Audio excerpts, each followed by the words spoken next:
इस सभागृह में अपने उत्साह सहित उपस्थित सभी तरुण बंधु भगिनी, उपस्थित नागरिक सज्जन, माता भगिनी, ऐसा ही भाषण बहुत साल पहले मैंने एक बार दिया था। उसका प्रारंभ जिस वाक्य से किया था उसी वाक्य से इस भाषण का भी मैं प्रारंभ करता हूं। आपका जोश बहुत प्रेरक है, लेकिन मैं यहां होश की बात करने के लिए आया हूं।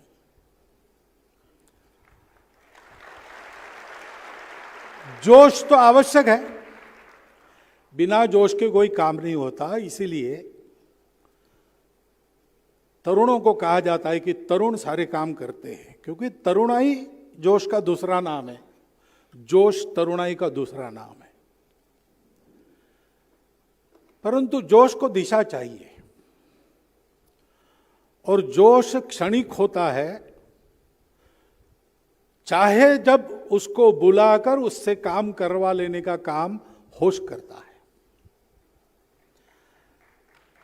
और इसलिए आज अपने स्वतंत्रता के इस अमृत महोत्सव के वर्ष में 14 अगस्त को हम लोग यहां बैठे हैं और हमने ये नाम दिया है कि 2047 की हमारी विजन क्या है और हमारी एक्शन क्या हो। तो इसमें कोई दो राय नहीं कि उस विजन और एक्शन के लिए ताकत और उत्साह चाहिए, जोश और हिम्मत चाहिए,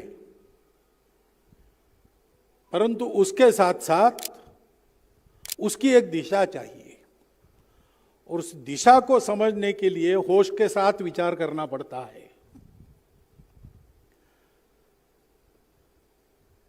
हमको 2047 में भारत को बड़ा करना है। अब अपने आप को बड़ा करना है तो भी बहुत सारे परिश्रम करने पड़ते हैं। यहां तो पूरा देश खड़ा करना है, तो क्या क्या करना पड़ेगा। हमारे सामने वो सारा इतिहास एक नृत्य के द्वारा प्रस्तुत किया गया। वो जो कहानी है देश को बड़ा करने की, वो हमेशा खून से, पसीने से, आंसुओं से लिखी जाती है। नारे तो उस पर बाद में लगते हैं। पता नहीं उस समय नारे लगे कि नहीं। और इतना तो पता है कि वंदे मातरम के नारे लगे तो अंडमान में जाना पड़ा काले पानी की सजा भुगतने के लिए। नुकसान उठाना पड़ता है। हम अगर ये संकल्प लेना चाहते हैं तो हमको पता है कि इसके पहले 75 वर्ष ही नहीं, जब से पहला आक्रामक वायव्य दिशा की अपनी सरहद लांघ कर इस देश में कदम रखता गया, तब से आज तक इस भारत को भारत रखने के लिए, इस भारत को बड़ा होने के भविष्य का अवसर रखने के लिए कितने ही वीरों के बलिदान हुए हैं। लाख लाख पीढ़ियां लगी जब हमने इस संस्कृति को उपजाया, और कोटि कोटि सर चढ़े तभी इसकी रक्षा संभव हो पाई। उस बलिदान की, त्याग की तैयारी जिनकी है,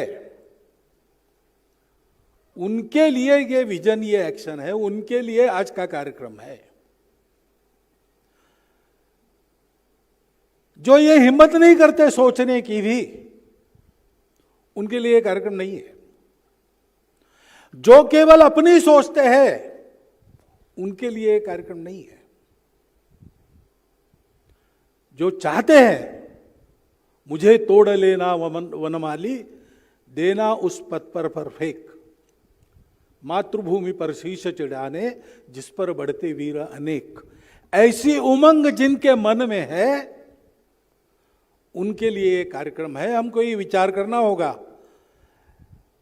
विजन और एक्शन 2047 की, इस पर भाषण देना आसान है। इस काम को करना है तो बीड़ा उठाना है। कबीरा खड़ा बाजार में लिए लुकाटी हाथ, जो घर फूंके आपनों चले हमारे साथ। कितने ही लोगों ने अपने घर को फूंक दिया, अपने प्राणों की बलि दे दी, हंसते हंसते। कोई पश्चाताप नहीं था। खुदीराम बोस जब फांसी पर चढ़े तो उनकी माताजी थी, सार्वजनिक फांसी हो गई।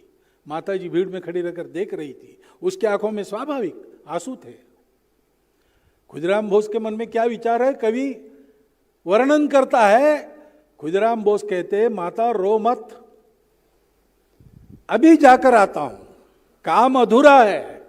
9 महीने के बाद फिर तुम्हारे ही उधर से जन्म लूंगा और इस काम को पूरा करने के लिए फिर जीवन खपाऊंगा।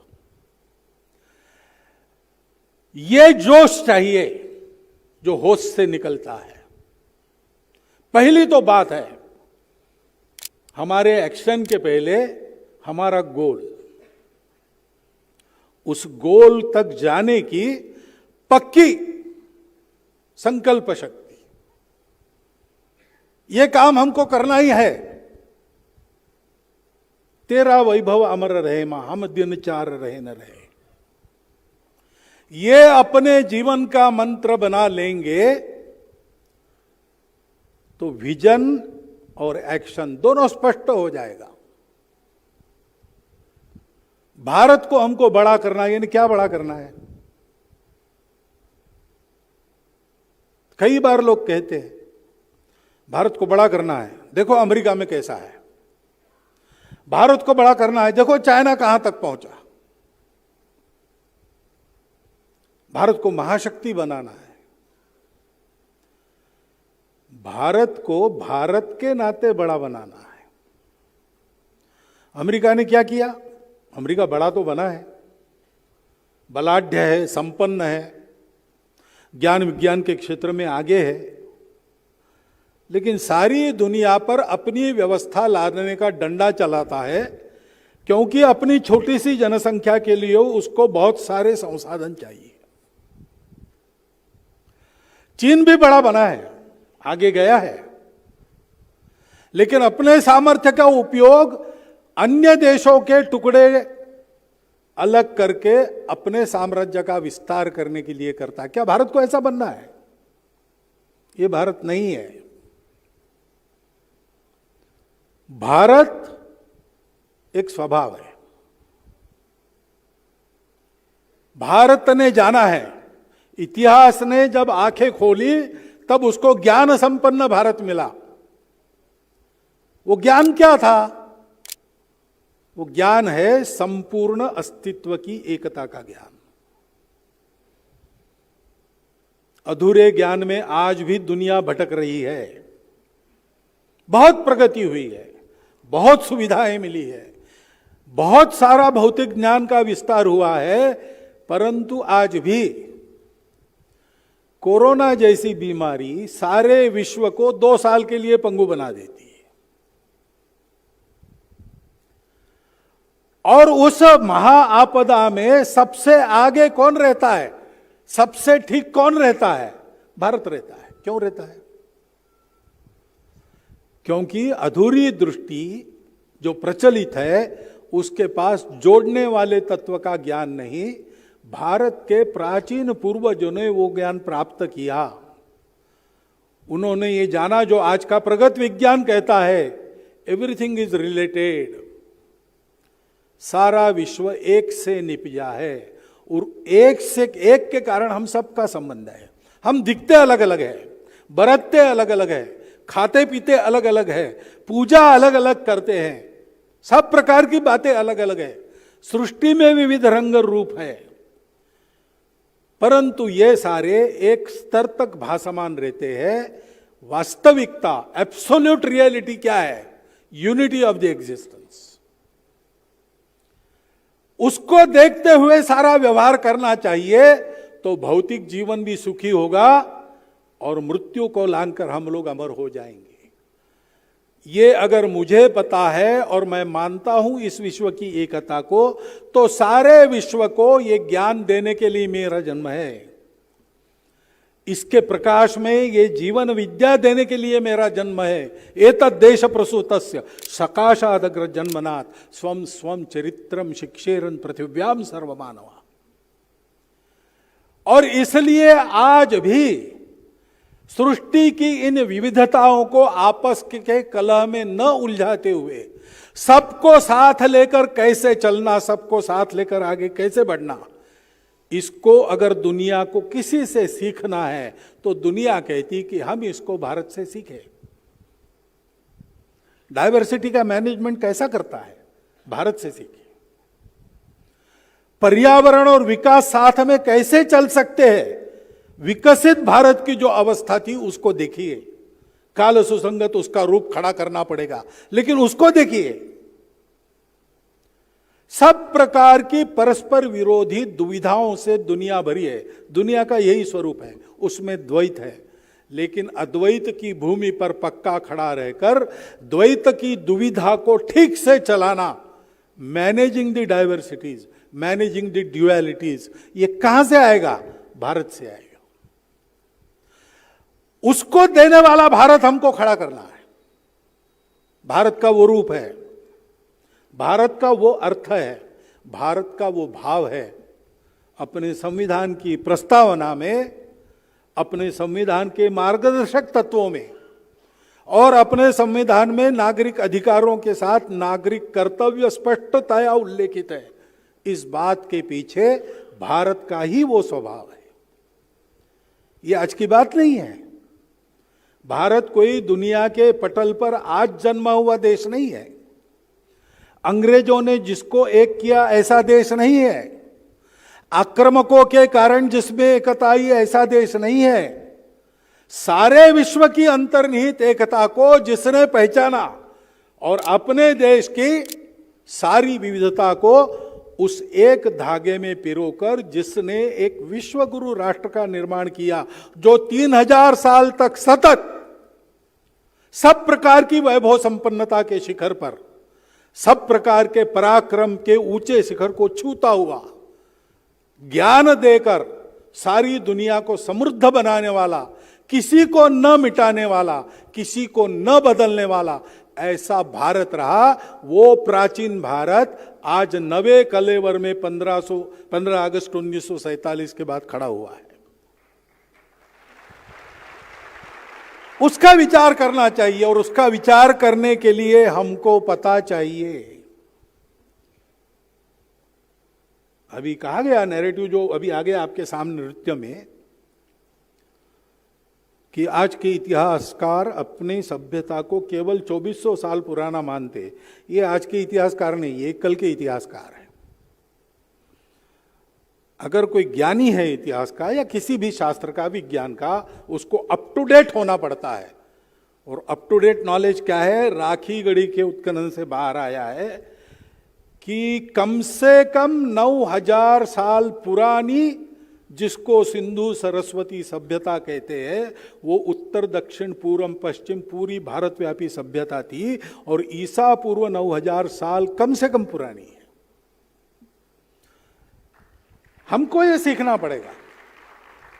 अभी ये ज्ञान है लेकिन हमारे सामने नहीं, हमारे पाठ्य पुस्तकों में नहीं। अंग्रेजों ने जो यहां परंपरा डाली उसमें धो गया है ये स्मरण। हमको उसको याद करना पड़ेगा, उसके लिए ढूंढना पड़ेगा। पाठ्यक्रम बदलेगा, फिर पुस्तकों में आएगा, फिर हम पढ़ेंगे। रुकने की फुर्सत नहीं है।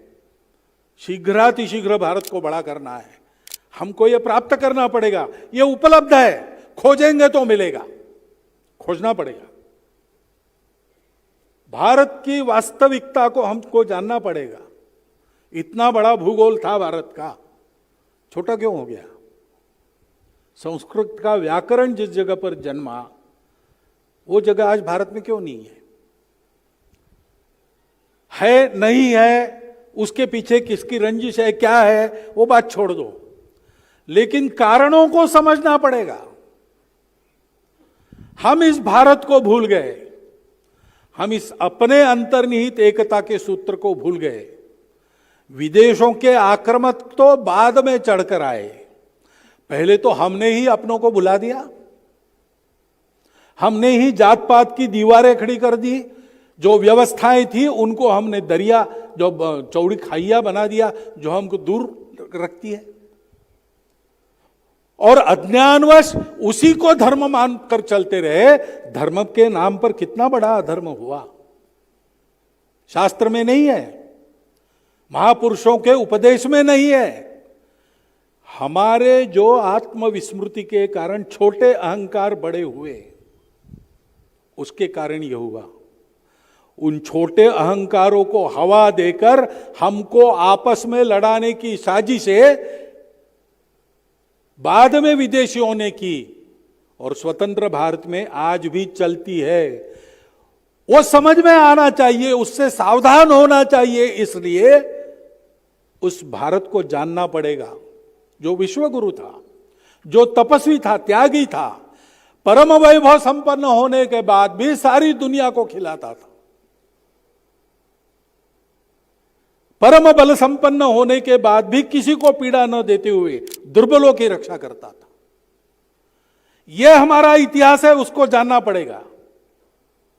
जो इतिहास हमको कहता है कि तुम्हारे पूर्वजों ने कोई रण गौरव, धन गौरव प्राप्त नहीं किया,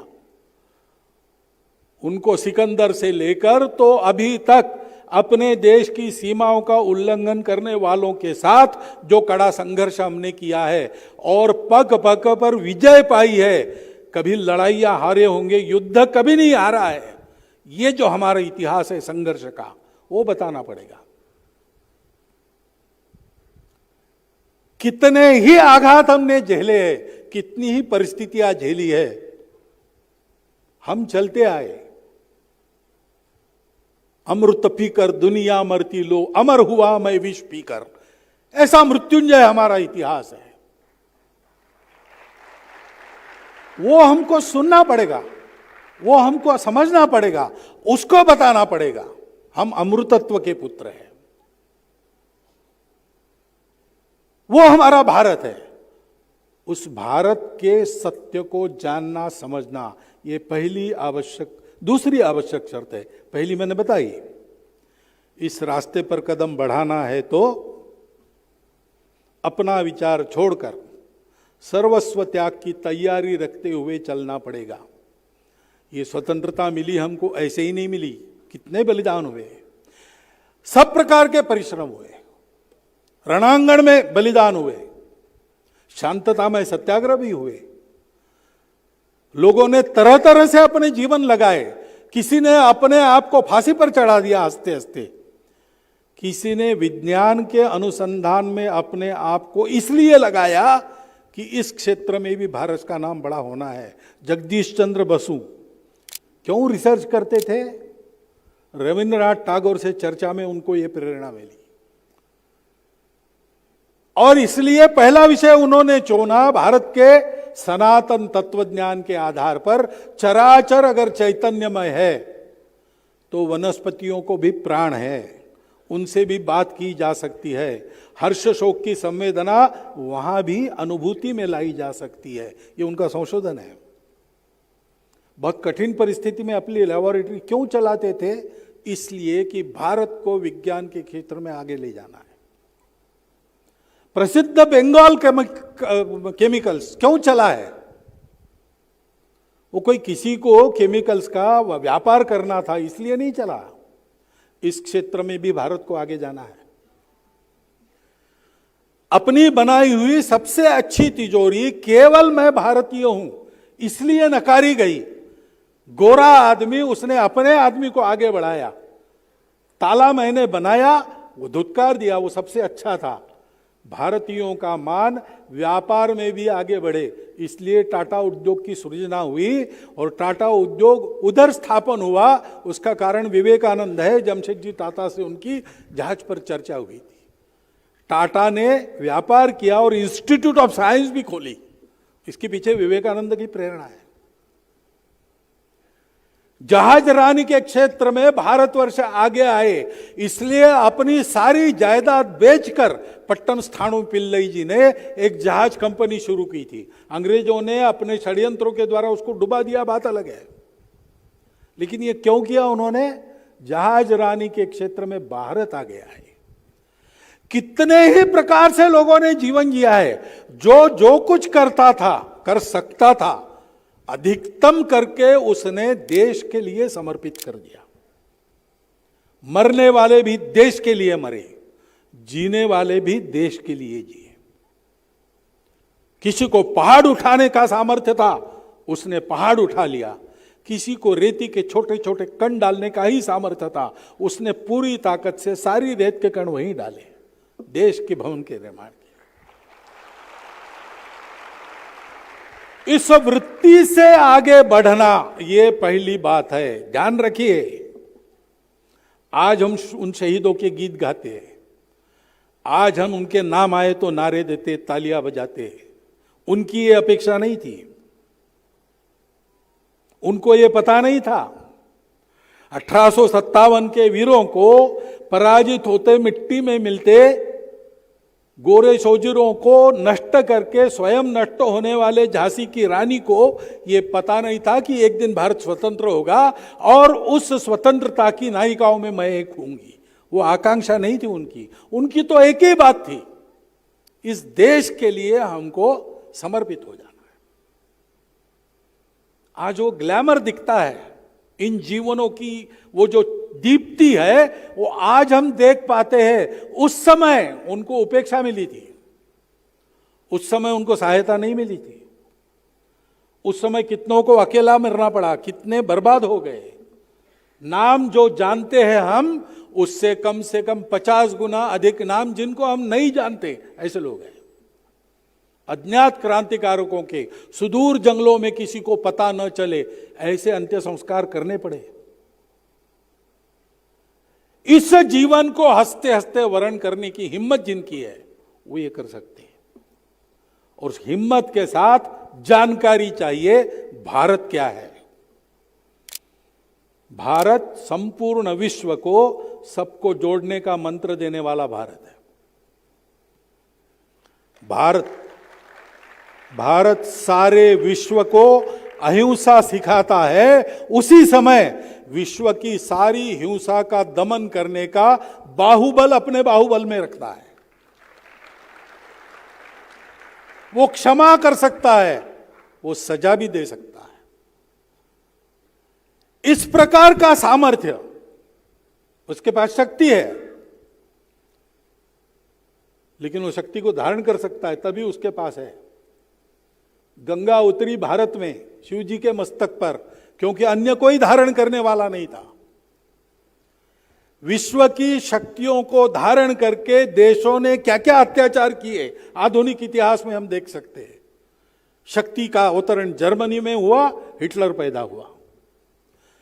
शक्ति का अवतरण अमेरिका में हुआ, हिरोशिमा नागासाकी बेचिराग हो गए। शक्ति का अवतरण चीन में थोड़ा हो गया, तो दुनिया में क्या क्या हो रहा है हम देख लें। भारत को शक्ति मिली, भारत ने क्या किया?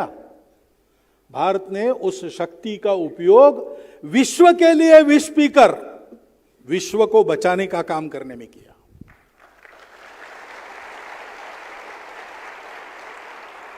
भारत अहिंसा का पुजारी है, भारत दुर्बलता का पुजारी नहीं है।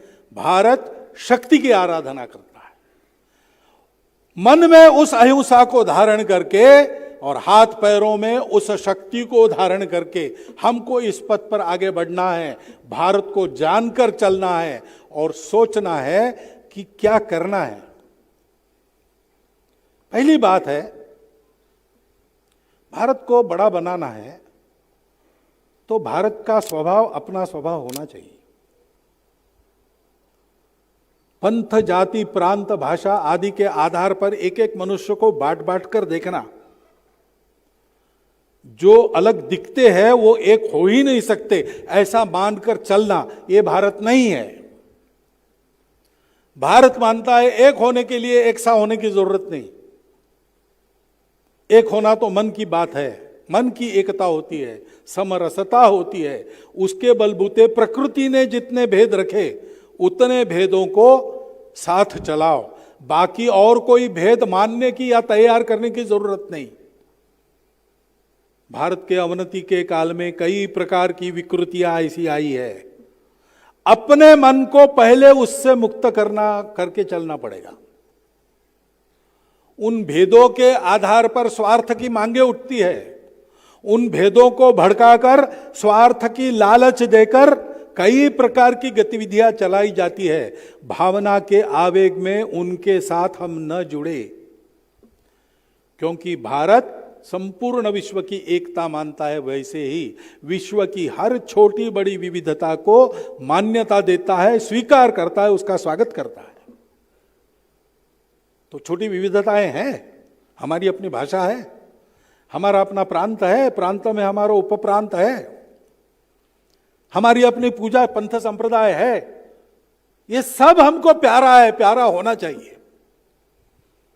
हमारे घर परिवार का एक एक सदस्य हमको प्यारा होना चाहिए।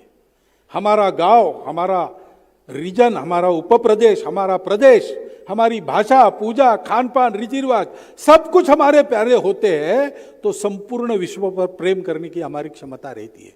परंतु इन छोटी पहचानों को लांग कर उसके आगे जाकर व्यापक दृष्टि से विचार करने का मन भी चाहिए।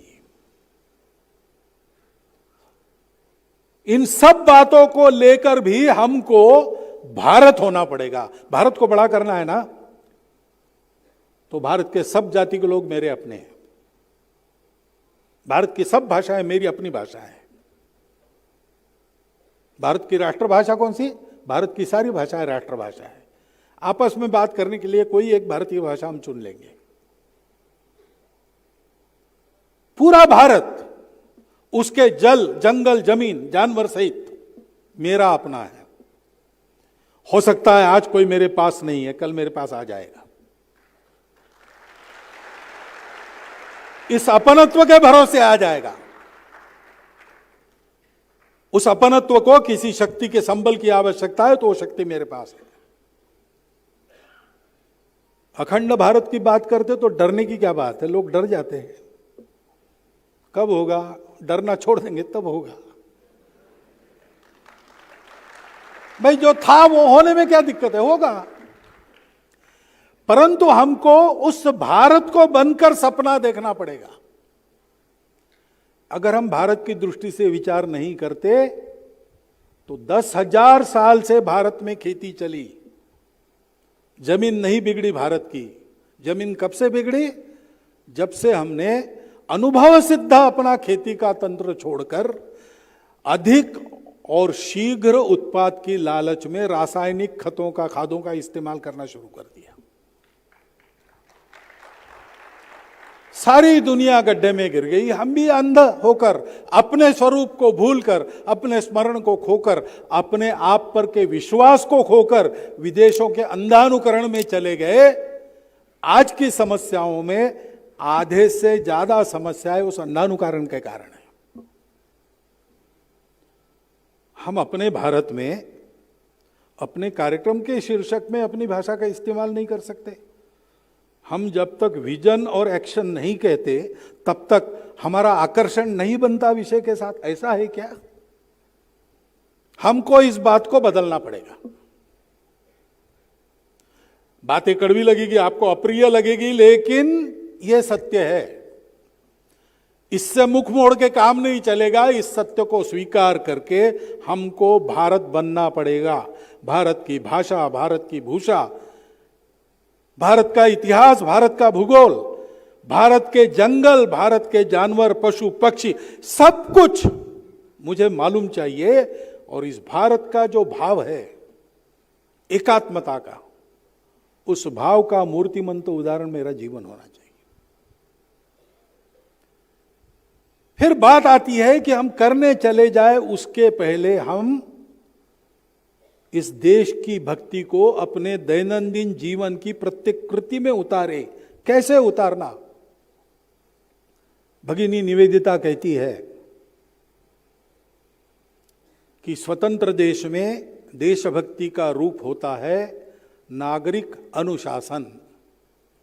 अंग्रेजी में वो लिखती थी सिविक डिसिप्लिन, ऐसा उन्होंने उल्लेख किया है। हमको इस अनुशासन की बहुत आवश्यकता है भाई।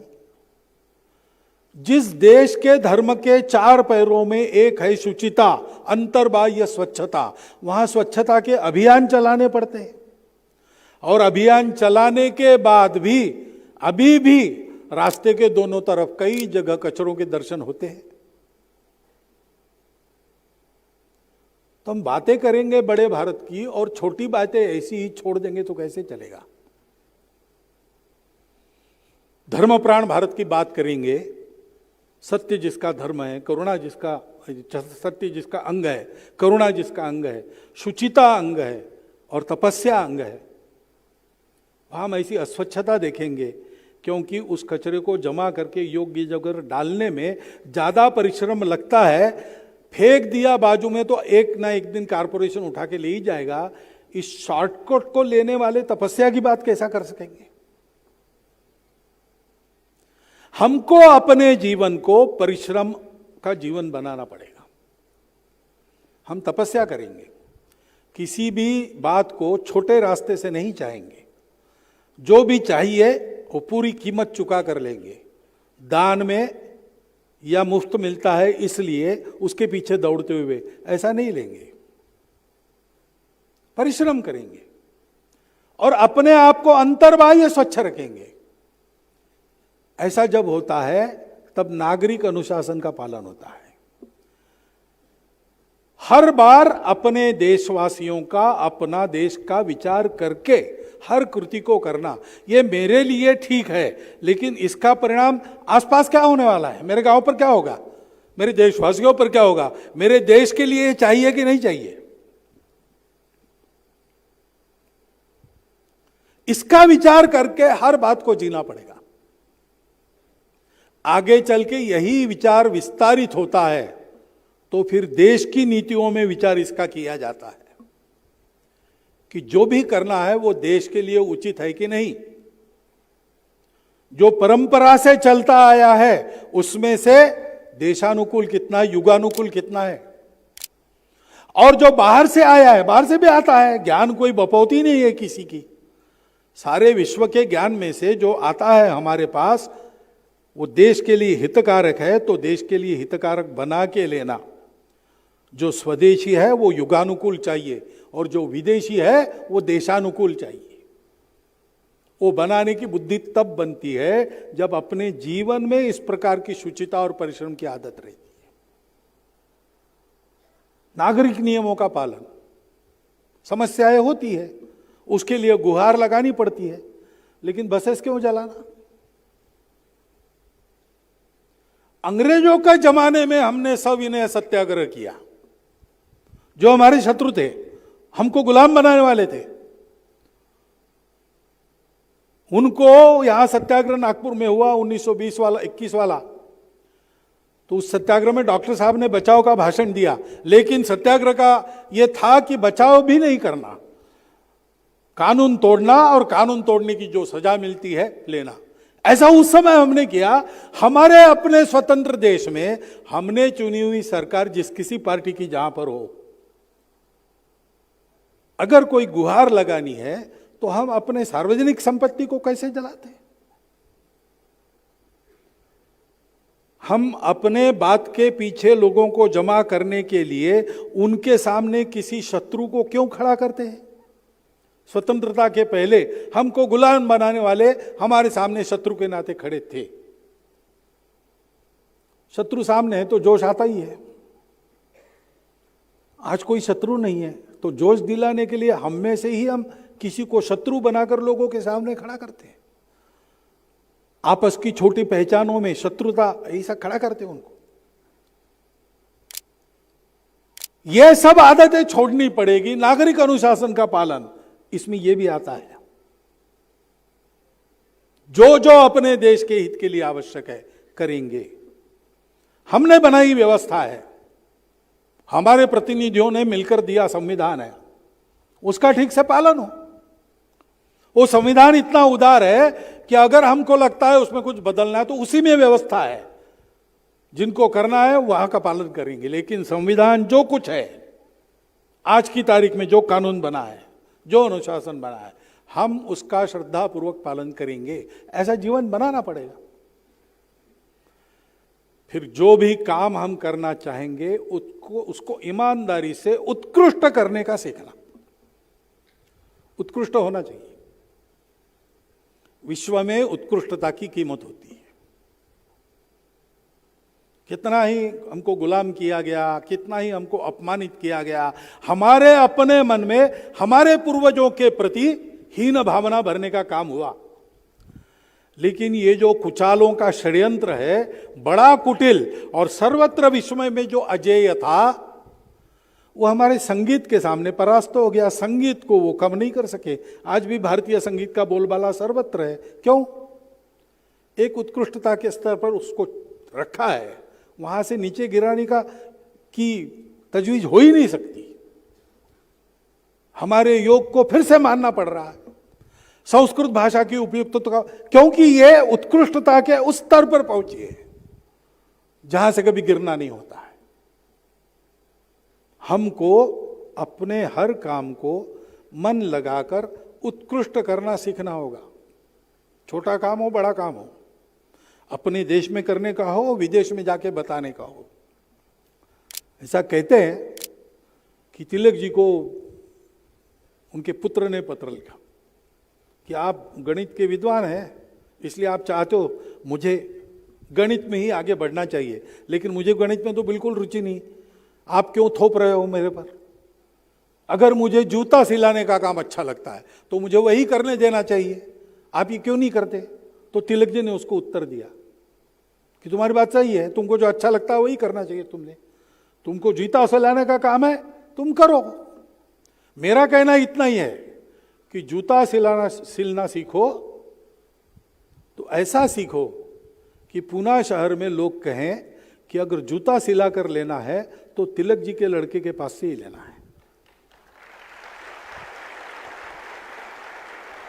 काम छोटा बड़ा नहीं होता, काम छोटा बड़ा नहीं होता है। प्रत्यक्ष निर्गुण निराकार भगवान को सगुण साकार बनाकर अपने हुक्म से सामने नचाने वाले संत कितने ही काम करने वाले होते थे।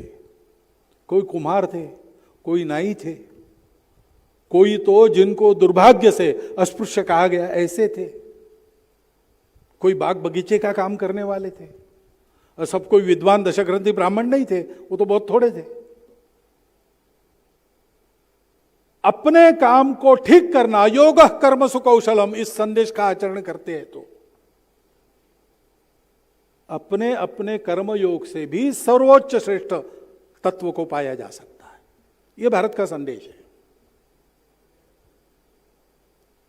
इसलिए उसका आचरण करना। जो भी आप कर रहे हो, आप इंजीनियर बनना चाहते हो, उत्कृष्ट इंजीनियर बनो। डॉक्टर बनना चाहते हो, उत्कृष्ट डॉक्टर बनो। लेकिन कर्म की कुशलता में केवल कर्म उत्कृष्ट करना नहीं होता, कुशलता का एक अर्थ है। जैसे गीता में योगः कर्मसु कौशलम कहा है, वैसे तथागत ने कुशलस्य उपसंपदा ऐसा कहा है। कर्म करते हैं अपना पेट पालने के लिए, आजीविका प्राप्त करने के लिए, उपसंपदा के लिए। वो कुशल होनी चाहिए, ऐसे तथागत ने भी कहा है। तो कुशल शब्द का अर्थ क्या है? कुशल शब्द का अर्थ है कि वो करते समय दूसरे किसी की हानि न हो।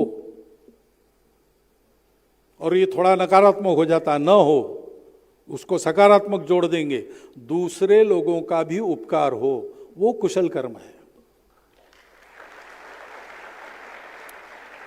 तो हम उत्कृष्ट डॉक्टर बनेंगे।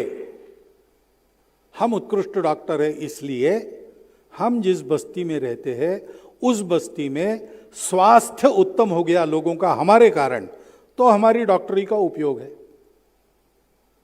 केवल ऊंचा होने से क्या होता है? ऊंचा बया तो क्या बया, जैसे पेड़ खजूर, पथिकन को छाया नहीं, फल लागे अति दूर। ऐसी उत्कृष्टता किस काम की? अटल जी तो प्रार्थना करते हैं, प्रभु मुझे इतनी ऊंचाई मत देना कि मैं किसी घास के उगते तिनके से बात न कर सकूं, इतना दूर मत करना कि मैं अपनों से ही दूर हो जाऊं। हमको उत्कृष्ट होना है और हमको उपकारी होना है। उपकार यानी अहंकार नहीं। जीवन का ये मंत्र है अपने यहां, आत्मनो मोक्षार्थम जगद हिताय च। कर्म ऐसा करो, उत्कृष्ट कर्म करो, तो आपके कर्मयोग से ही आप वहां तक जाओगे। लेकिन यह कर्म केवल आत्मनो मोक्षार्थम नहीं होता, आत्मनो मोक्षार्थम जगत हिताय च। एकांत में उसकी साधना, लोकांत में परोपकारी जीवन, ऐसा अपना जीवन बने। और ऐसा अगर अपना जीवन बनना है तो उस जीवन का जीने वाला मैं हूं, मुझे ठीक रहना चाहिए, मेरी आदतें, मेरा स्वास्थ्य, मेरा व्यायाम, मेरी शिक्षा, उसके लिए समय देना पड़ता है, देना ही चाहिए। अपने परिवार को ठीक रखना पड़ता है, क्योंकि परिवार स्वस्थ रहे तो हम स्वस्थता से सारे काम कर सकते हैं। परिवार की भी चिंता करनी पड़ती है, लेकिन अभी से तीसरी चिंता भी करना सीख लीजिए। रोज मेरे लिए मैं समय देता हूं। अभी मैं कमा नहीं रहा हूं तो मेरे पिताजी माताजी कोई ना कोई पैसा खर्चा कर रहे हैं, कमाई भी जाती है रोज मेरे लिए, मेरे परिवार के लिए भी ऐसा ही होता है, होना ही चाहिए। परंतु तीसरा समाज है, उसके लिए भी रोज मेरा समय और मैं जितना खर्चा कर सकता हूं उतना पैसा खर्चा होना चाहिए। अपने समाज के दुख, दारिद्र्य, अभाव, कष्ट को दूर करने का कोई काम, उसमें मैं रोज समय देता हूं। अभी से आदत लगनी चाहिए।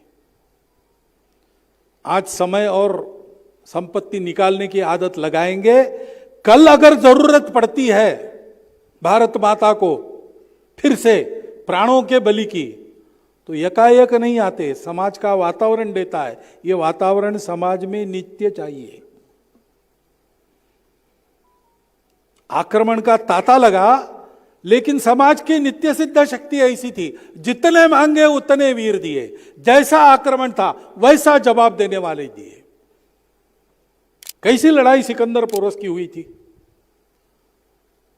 वैसी अनंगपाल और घोरी की नहीं हुई थी, वैसी छत्रसाल और औरंगजेब की नहीं हुई थी, वैसे शिवाजी महाराज की पांच बादशाहों से नहीं हुई थी, राणा प्रताप उसी तरीके से नहीं।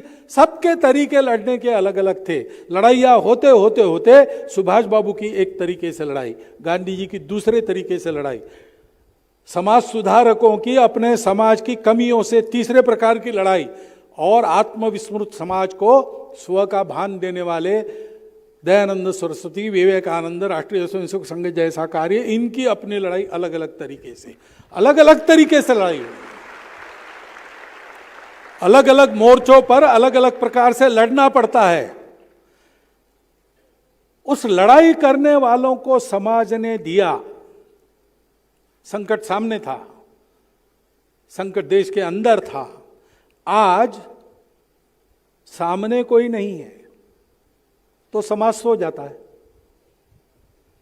आपस के झगड़े, जात पात के झगड़े चलते, भाषाओं के झगड़े चलते, आंदोलन चलते, लूटपाट सब चलता है। लेकिन कारगिल जैसा कोई हादसा हो जाए तो तुरंत सारा समाज सब भूल के देश के लिए लग जाता है।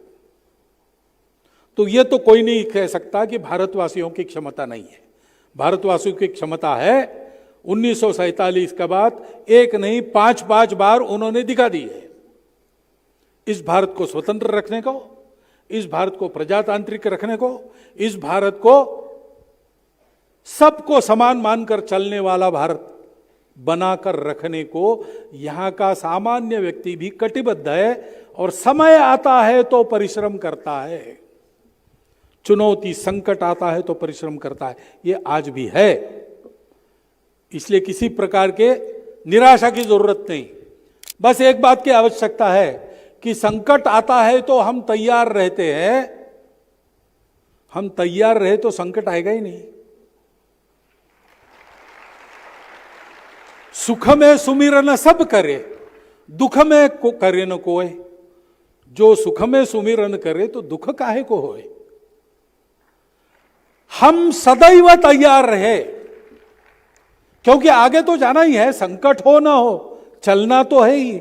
रास्ता सीधा है, सामने दिख रहा है, सपाट है, सब कुछ क्लियर हो गया है, कोई बीच में आने वाला नहीं। ये होने के बाद भी चलकर तो जाना है ही। और इसलिए इस तैयारी की आवश्यकता है, हम इसको करें और अधिकाधिक लोगों के पास जाकर अपनी मित्रता के आधार पर, अपने उदाहरण के आधार पर उनको भी इस रास्ते पर हमारा सहयात्री बनाएं। संपूर्ण देश विश्व की अशांति, विश्व के संकट दूर करने के लिए विश्व को रास्ता दिखाने वाला बलशाली, एकात्म, सामरस्यपूर्ण विश्व गुरु भारत खड़ा करने के काम में जीने मरने की शर्त लेकर, जीने मरने की जिद लेकर जुटा है। ऐसे अपने समाज को खड़ा करने वाला जो कोई काम है, एक ही होगा ऐसा नहीं है। मैं संघ को जानता हूं, लेकिन और भी लोग हैं। प्रामाणिकता से, निस्वार्थ बुद्धि से, ये ध्यान में रखिए, नहीं तो ठोकर खाएंगे। नकली माल से सावधान। और असली की पहचान क्या है?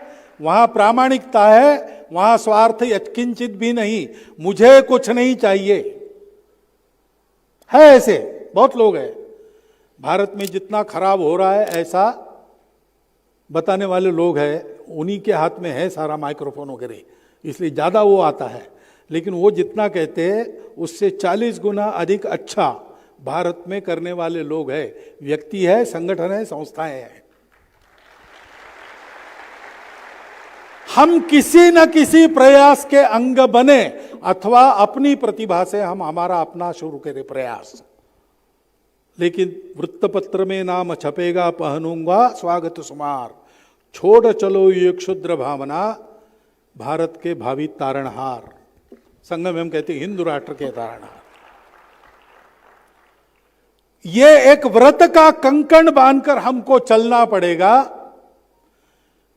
इसलिए कल के स्वातंत्र्य दिन के एक दिन पूर्व आपने मुझे बुलाया है। संदेश वगैरह तो मैं देता नहीं हूं, मैं काम कर रहा हूं। आप भी जानते हैं, आप में से भी अनेक लोग काम कर रहे होंगे और बाकी सब लोग काम करने की इच्छा रखते हैं। किसी भी मार्ग से काम करना शुरू कर दीजिए। संकल्प लीजिए कि हम ढूंढेंगे, अपने जीवन को बनाएंगे, ऐसा कोई काम ढूंढकर उसका अंग बनकर आजीवन अपने लिए कुछ ना चाहते हुए केवल समाज और देश के लिए काम करेंगे। जो भी करेंगे उसके लिए करेंगे। फांसी जाएंगे देश के लिए, घर में बैठ के अपना काम करेंगे, उत्तम करेंगे उसके लिए, पैसा देंगे उसके लिए, गीत गाएंगे उसके लिए। जो कुछ मेरा जीवन होगा बस भारत के लिए होगा। तेरा वैभव अमर रहे मां, हम दिन चार रहे न रहे।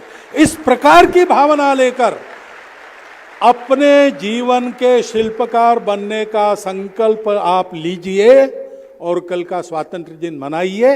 ये एक अनुरोध मैं आपके सामने रखता हूं और धन्यवाद देता हुआ मेरी 4 शब्द समाप्त।